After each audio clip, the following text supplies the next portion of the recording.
Varicose veins కి సరైన చికిత్స కోసం సంప్రదించండి ఎవిస్ హాస్పిటల్. గోధూళిధూసరిత కోమల కుంతలాగ్రం గోవర్ధనోద్ధరణ కేళికృత ప్రయాసం గోపీజనస్య కుచ కుంకుమ ముద్రితాంగం గోవిందమిందువదనం శరణం భజామహ. భాగవత కథాసుధకి స్వాగతం. గోపికల వస్త్రాపహరణాన్ని నిన్న విన్నాం. గోపికా వస్త్రాపహరణం తర్వాత కృష్ణుడు ఇంకెవరిని ఉద్ధరించబోతున్నాడో ఈ కొత్త లీల ఏమిటో చూద్దాం. ఒక రోజట చాలా తీవ్రమైన ఎండగా ఉందట. బలరామకృష్ణులు గోపబాలుడు వీళ్ళంతా యమునా తీరాన ఉన్న అడవుల్లో గోవుల్ని మేపుతూ బృందావనం నుంచి చాలా దూరం వెళ్ళిపోయారు. ఎంతో దూరం వెళ్ళాక ఎండవేడికి తట్టుకోలేకపోయారు. ఆ గోవులు కూడా తలా ఒక పక్కన చెట్ల కింద కూర్చుని వీళ్ళు కూడా చెట్ల నీటిలో విశ్రమించారు. కాసేపు తేరుకున్నాక ఏమన్నట, మిత్రులారా ఈ చెట్లను చూడండి, ఇవి ఎవరి నుంచి ఏమీ కోరవు, తమ పట్ల ఎవరెంత అపచారం చేసినా సహిస్తాయి, అలాగే అన్ని ప్రాణులకి ఉపయోగపడమే తన జీవిత లక్ష్యం అన్నట్టు బతుకుతాయి చెట్లు, అంతే కదా. వాటికి ఎవరికి తోటి ఏమీ లేదు, కొట్టేసిన వాడికి కూడా నీడిస్తుంది, పండిస్తుంది చెట్టు. తాము ఎండకు ఎండి గాలికి వాలిపోయి వానకు తడిసి చలిని సహించి అవే బాధల నుంచి మనని రక్షిస్తాయి. అంతేకాదు ఎవరైనా తమ వద్దకు ఏదైనా ఆశించి వస్తే వాళ్ళని రిక్తహస్తాలతోటి పంపవు.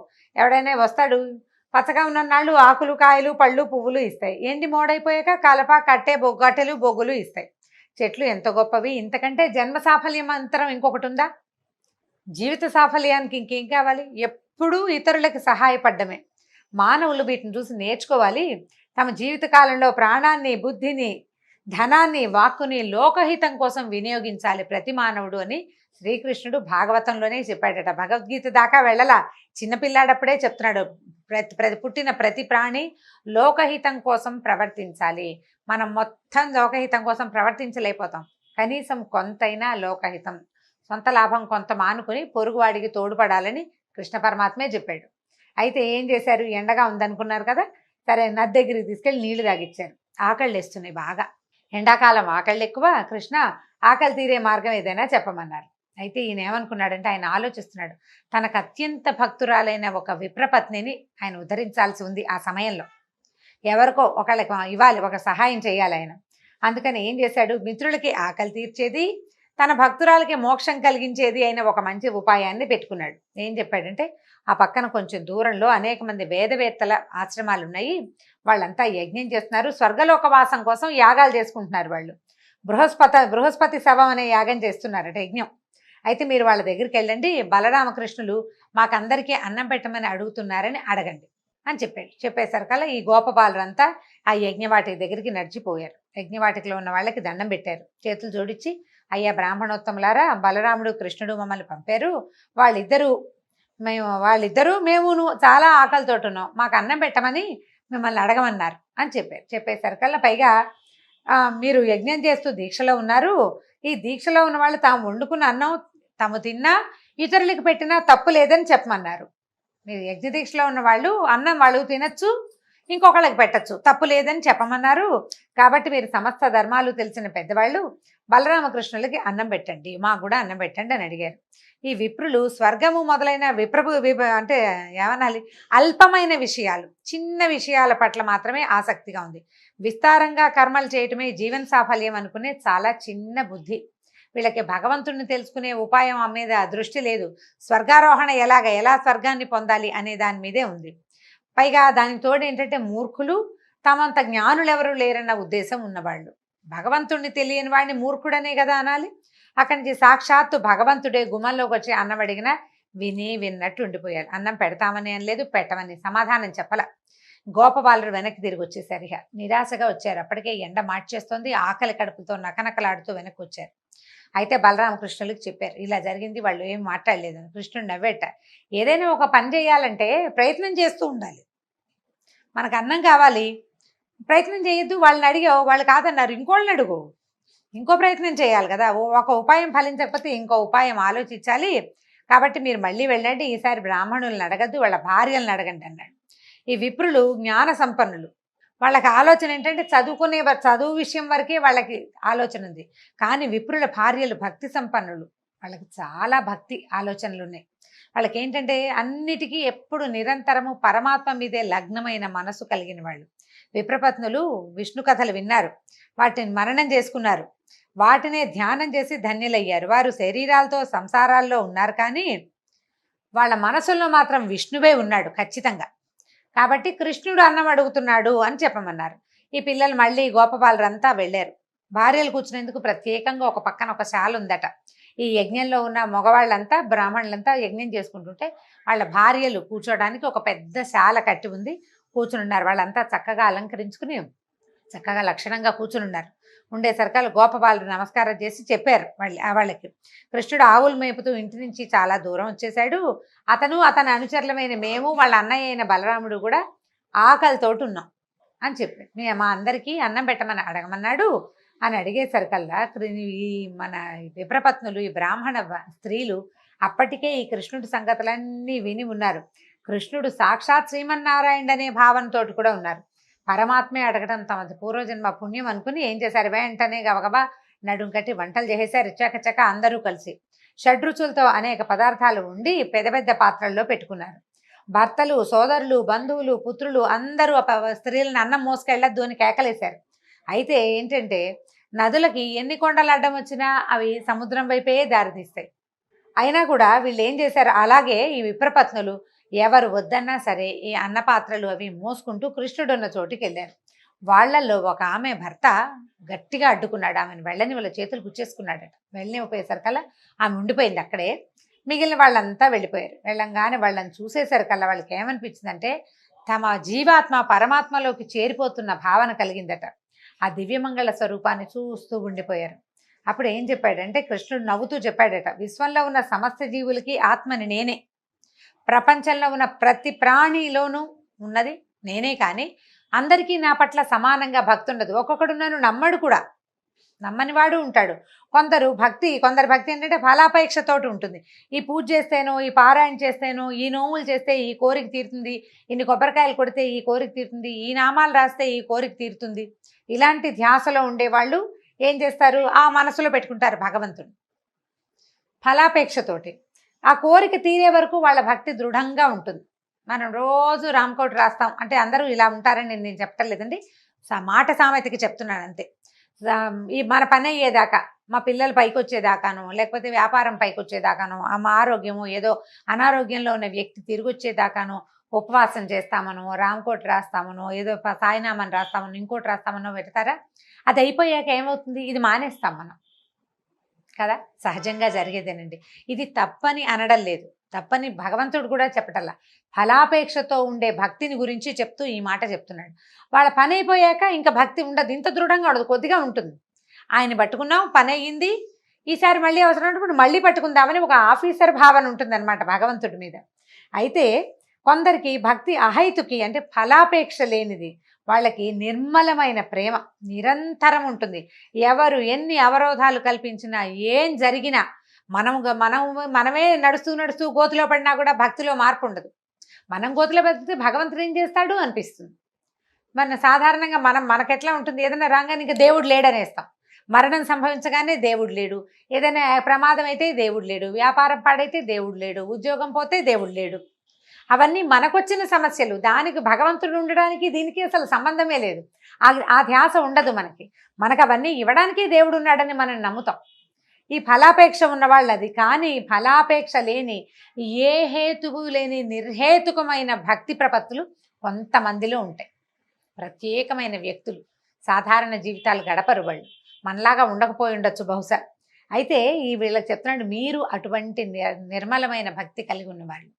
ఇప్పుడు యజ్ఞం చేస్తున్నారు, యజ్ఞం వల్ల ఒక ఫలితం ఉంది కాబట్టే యజ్ఞం, లేకపోతే ఎందుకు చేస్తారు?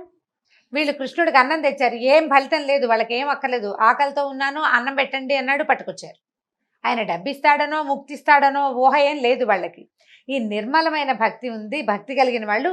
అందుకే మీకు నా దర్శనం ఇవ్వాలనే మిమ్మల్ని ఇక్కడికి రప్పించాను.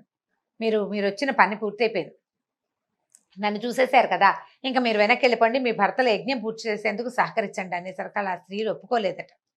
వద్దునైనా మేము వెళ్ళము. వేదాలు ఘోషించే మాటలు సత్యమని నిరూపించు. నీ పాదాంబోజాలు అంటే నీ పాదాలు చేరినటువంటి భక్తులకి ఇక ఈ భవాంబోతులు ఈ ప్రపంచంలోకి తిరిగి రావడం లేదు. ఎవరైతే వైకుంఠంలో స్వామి సాయుధ్యాన్ని పొందుతారో వాళ్ళకి మళ్ళీ పుట్టుక లేదు అని వేదాల్లో చెప్పబడింది. అది నిరూపించు. వేదాలు ఉపనిషత్తులు చెప్తున్నాయి, నిరూపించు. మేము నీ పాదాలు పట్టుకున్నాం, సర్వసంగాలు త్యజించేసాం, భర్తలు లేరు, కొడుకులు లేరు, తమ్ముళ్ళు లేరు, మావయ్యలు లేరు, అందరినీ వదిలిపెట్టి వచ్చేసాం. నీ పాద సేవా భాగ్యాన్ని మాకు అనుగ్రహించు, ఇంతకు మించి ఇంకా ఏమీ అడగమన్నారట. నీ పాదాల మీద పడిన తులసి దళం మాకివ్వు, అది 14 భువనాదుల మీద ఆధిపత్యం కంటే ఎక్కువ.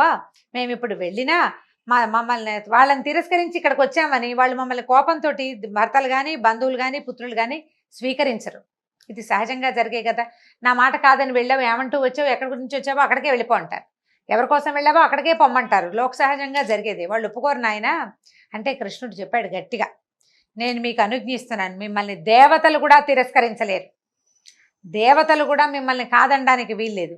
మీ స్వజనులందరూ అంటే మీ తాలూకు పరివారం, భర్తలు, పిల్లలు, తర్వాత అత్తమామలందరూ చక్కగా గౌరవంగా ఆదరంగా స్వీకరిస్తారు. ఈ దేహంతో ఈ లోకంలో ఉండగా నాకు సమీపంలో ఉండాలని, నన్ను సేవించాలని అదే భాగ్యమని అని అనుకోకండి.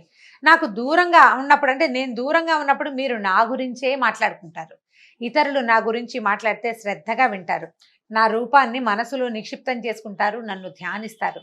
భగవంతుడు దగ్గరలో ఉండటం కంటే దూరంలో ఉండటం చాలా గొప్ప విషయం అని చెప్తున్నాడు ఈయన.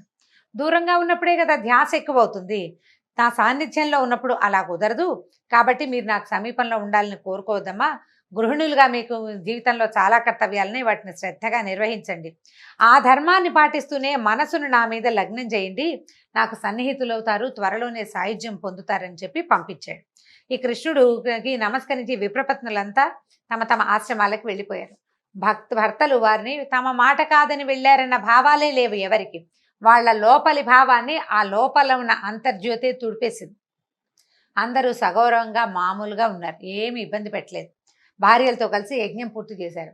భర్త చేత అడ్డగించబడిన స్త్రీ మాత్రం ఒక ఆవిడ భార్యని వెళ్ళనివ్వలేదు కదా, ఆపేశాడు. ఆమె కృష్ణుడినే ఏకాగ్రంగా ధ్యానిస్తూ యోగం ద్వారా శరీరాన్ని విడిచిపెట్టేసిందట. కృష్ణుడు తక్షణం అనుగ్రహించాలనుకుంది ఆమెనే. ఆమె తాలూకు ఆత్మ భగవంతుడిలో లీనమైపోయిందట. ఈ బలరాముడు కృష్ణులు ఏం చేశారు, మిత్రులతో కలిసి ఈ విప్రపత్నులు తెచ్చారు కదా, బ్రాహ్మణ స్త్రీలు తెచ్చిన ఆహారాన్ని హాయిగా తిన్నారు. అప్పుడు బ్రాహ్మలు యజ్ఞం పూర్తయ్యేసరికి వాళ్ళు ఏం తెలుసుకున్నారంటే తమ భార్యలలో అంతకుముందు లేని తేజస్సుని, ప్రశాంతతని గమనించారు. భగవంతుణ్ణి సాక్షాత్ దర్శనం చేసిన వాడి ముఖంలో ఎలాంటి ప్రశాంతత వస్తుంది, ఎంత ప్రశాంతత, ఎంత తేజస్సు, ఎంత మనసు ఎంత నిమ్మళంగా ఉంటుంది. వాళ్ళు దేనికి హైరాన్ పడరు. వాళ్ళని చూసేసరికల్లా వీళ్ళకి అర్థమైంది. కృష్ణుడి గురించి వాళ్ళు విన్నారు, వాళ్ళకి తెలుసు కొంత. కానీ అయ్యో యజ్ఞం కోసం ఇలాంటి అవకాశాన్ని జారవిడుచుకున్నామని చాలా చింతించారట. మనం మంచి మంచి వంశాల్లో పుట్టేము, శాస్త్రోక్తంగా అన్ని షోడశ కర్మలు చేయించుకున్నాము, చక్కగా అన్నీ చేసాం, వైదిక కర్మల్లో నిష్ణాతులమయ్యాం, యజ్ఞాలు చేస్తున్నాము, చాలామందికి గురువులు అయ్యాం. కానీ పరమాత్మ మన వాకిట్లో నిలబడి పట్టెడు అన్నం పెట్టమంటే పెట్టలేకపోయాము. ఎంత యజ్ఞం మీదే దృష్టి పెట్టుకున్నాం, పక్కనే చేతికి అందొచ్చిన పరమాత్మని మనం గుర్తించలేకని దురదృష్టవంతులం అయిపోయామని చాలా చింతించారు. యజ్ఞం చేసే దేశ కాలాలు, యజ్ఞ విధాలు, ఋత్విక్కులు, వాళ్ళు చదివే మంత్రాలు, అగ్నులు, ఆ అగ్నుల్లో వేసే వివిధ ద్రవ్యాలు, ఆ హవిస్సులని అందుకునే దేవతలు, యజ్ఞం చేసే యజమాని, యజ్ఞ ఫలము అన్నీ శ్రీమన్నారాయణుడే అని వేదంలో చెప్పబడింది. అదంతా చదువుకున్నాం మనం, చదువుకున్న విద్యార్థులకు కూడా చెప్పాం. కానీ స్వయంగా వాకిట్లో నిలబడినటువంటి యజ్ఞ పురుషుణ్ణి మాత్రం నిరాదరించాము. యజ్ఞం పూర్తి చేసి ఏం పొందాం, మనం పొందిందేమిటి, పోగొట్టుకున్నదేమిటి అని ఆశ్చర్యంగా ఆలోచించుకున్నారు. వాళ్ళు సిగ్గుపడ్డారు వాళ్ళ తాలూకు ప్రవర్తన పట్ల.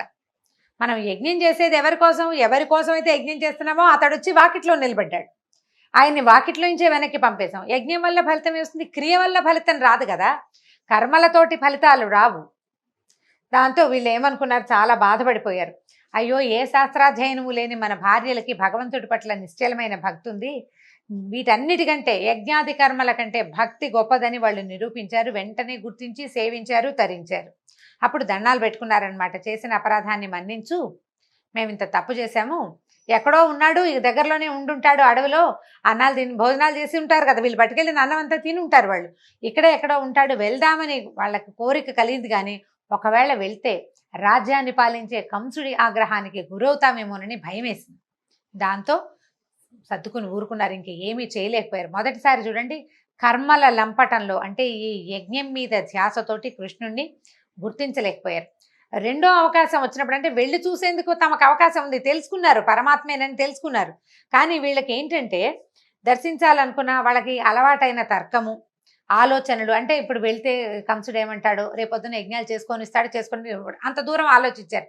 భగవంతుని చూసే అవకాశం వచ్చినప్పుడు కుతర్కాలేకపోతే ఇంకేముందండి, అవకాశం పోయినట్టే. ఆ రకంగా బ్రాహ్మణులంతా అవకాశాన్ని పోగొట్టుకున్నారు.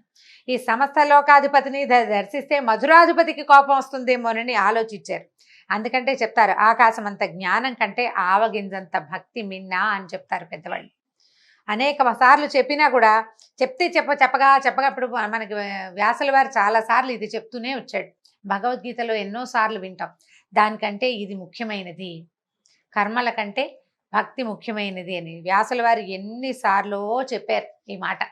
భారతము, భాగవతము, మనం తర్వాత ఏమో భగవద్గీత లాంటివి చదివిన, రామాయణంలోనూ ప్రతి చోట భక్తి శ్రద్ధ చాలా ముఖ్యమైనవని, యజ్ఞాలు హోమాలు చేయొద్దని కాదు, కర్మలు చేయొద్దు అన్న భావం అసలు లేనే లేదు. అవన్నీ చేస్తూ వాటితో పాటు భక్తి శ్రద్ధ అనేవి చాలా ముఖ్యమైనవి. ఇప్పుడు యజ్ఞమా భగవంతుడా అంటే ఏదని తేల్చుకోవద్దు. నువ్వు తేల్చుకోలేకపోతున్నావంటే నువ్వు ఇంపార్టెన్స్ కర్మలకు ఇస్తున్నట్టు. వీళ్ళు చేసిన పొరపాటే అది. అయితే ఈ రకంగా బ్రాహ్మణ పత్నులని ఉద్ధరించాడు శ్రీకృష్ణ పరమాత్మ. దీంతో భాగవత కథా సుధ ఇవాల్టి భాగం పూర్తయింది. వచ్చే భాగంలో మళ్ళీ కలుసుకుందాం. నమస్కారం.